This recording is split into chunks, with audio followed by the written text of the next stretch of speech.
Now, other interesting culture news, you have Oliver Anthony continuing to skyrocket in popularity and turning down record deals, which perhaps isn't the best vernacular, but record contracts? No, that still sounds awkward as all hell, but I digress.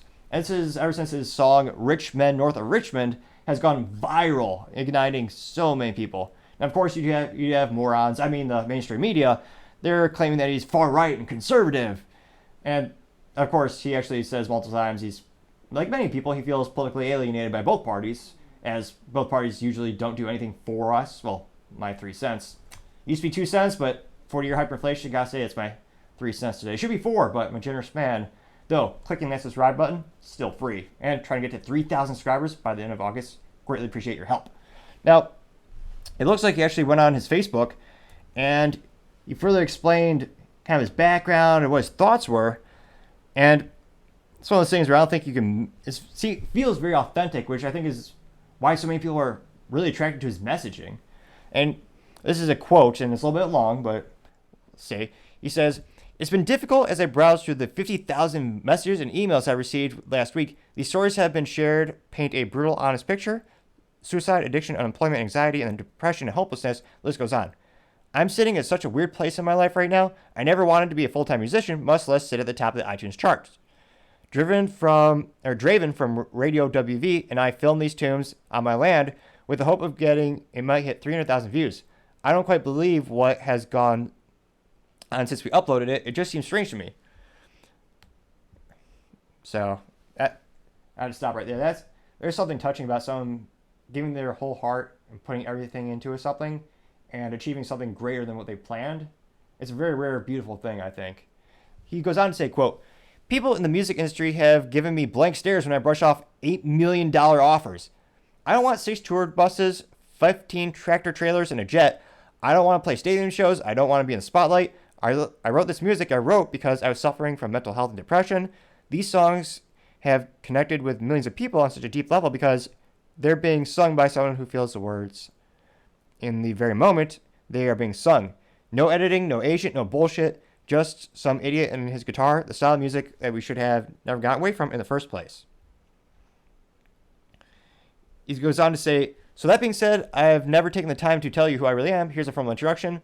My name is Christopher Oliver Lunsford. My grandfather was Oliver Anthony, and Oliver Anthony music is a dedication not only to him, but 1930s Appalachia, where he was born and raised. Dirt floors, 7 kids, hard times. At this point, I'll gladly go by Oliver because everyone knows me as such. But my friends and family still call me Chris. You can decide yourself. That's fine. In 2012, sorry about that. In 2012, I dropped out of high school at age 17. I have a GED from Spruce Pine, North Carolina. I worked multiple plants in Western North Carolina, my last being a paper mill in McDowell County. I worked third shift 6 days a week for $14.50 an hour in living hell. In 2013, I had a bad fall at work and fractured my skull. It forced me to move back home to Virginia. Due to complications from the injury, it took me 6 months before I could work again. In 2014, just into a few days ago, I worked outside sales in an industrial manufacturing world. My job has taken me all over Virginia, into the Carolinas, getting to know tens of thousands of other blue-collar workers on job sites and in factories. I spent all day, every day, for the past 10 years hearing the same story. People are so damn tired of being neglected, divided, and manipulated. In 2019, I paid $97,500 for property I still owe about $60,000 on it. I'm living on a 27 camper, I guess that means 27 feet, with a tarp on the roof, and I got off Craigslist for $750. There's nothing special about me. I'm not a good musician. I'm not a very good person. I spent the past 5 years struggling with mental health and using alcohol to drown it. I'm sad to see the world that in the state it's in, and everyone fighting with each other. I have spent many nights feeling hopeless, and the greatest country on earth is quickly fading away. That being said, I hate the way the internet has divided all of us. The internet is a parasite that infects the minds of humans and has gotten their way with them. Hours wasted, goals forgotten, loved ones sitting in a house with each other, distracted all day by technology made by the hands of other poor souls in sweatshops in foreign land. When is enough enough? When are we going to fight for what is right again? Millions have died protecting the liberties we have. freedom of speech is such a precious gift. Never in world history has the world seen freedom it currently does. Don't let them take it away from you. Just like wandering in the desert, we have lost our way from God, and I've let false hopes. Oh, oops. See more. Oh yeah, sorry. Just like those once wandering in the desert, we have lost our way from God and have let false idols distract us and divide us. It's a damn shame.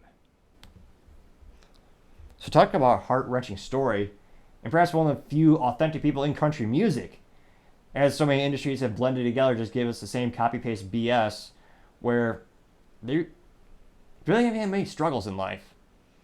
And to have someone who actually is authentic in music, pretty damn rare, which I think one of the reasons you're seeing such a positive attraction to this. So it'll be interesting to see. I wish him the best. Maybe he'll lean in more to the music career and be independent. It'll be interesting to see where he goes, but in terms of popularity and culturally speaking, it's fascinating to see so many people get to behind him and have this music bring us together in a time where, unfortunately, there are all too often things that drive us apart. It'll be interesting to see, but perhaps I'm a little bit more optimistic than I was a couple minutes ago. Thank you, everyone, for taking the time to tune in. Also, I want you to get to 3,000 subscribers by the end of August, so if you click that button, I would greatly appreciate it. Also, don't forget to take the time to like and comment. The feedback is always greatly appreciated. It helps us make the show better and better. Also helps with the algorithm, so it gets shown to more and more people. Also, don't forget to tell your family, tell your friends, tell your co-workers, heck, tell your enemies, tell anyone and everyone. Just stay safe and fight the good fight.